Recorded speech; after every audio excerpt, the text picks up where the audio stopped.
Hello friends मु सुजित आपण मानकु welcome करुची आपण मानक प्रिय चैनल जित3 इन्फॉर्मेशन को नुआ इन्फॉर्मेशन पाइबा पई जदि आपण हम चैनल टी को सब्सक्राइब करिनांती तेबे दया करी सब्सक्राइब करि नियंतु 20 सेप्टेम्बर आरंभ पई जाउची सीटीईटी पई आवेदन प्रक्रिया केंद्रीय माध्यमिक शिक्षा बोर्ड बा सीबीएसई डिसेंबर 16 2021 रु 13 जनवरी 2022 मध्य CBT माध्यम रे CTET परीक्षा आयोजन करिवो।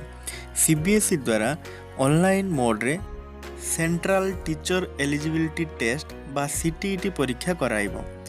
एबे जाहे एई CTET परीक्षा ऑफलाइन रे हेउथला। समग्र देश रे CTET परीक्षा 20टी भाषा रे हेबो बोली जणा पड़िछि। परीक्षा संपर्क रे सविस्तृत विवरणी CTET रो ऑफिशियल वेबसाइट ctet.nic.in रे सेप्टेम्बर 20 रु उपलब्ध हेबो। इच्छुक प्रार्थी 20/9/2021 रु वेबसाइट रे आवेदन करि परिबे। आवेदन रो शेष तारीख रहिछि 19/10/2021। अक्टोबर 20 तारीख सुधा आवेदनकारी फी भरि परिबे। एथिपाई आवेदन शुल्क धार्य करा जायछि।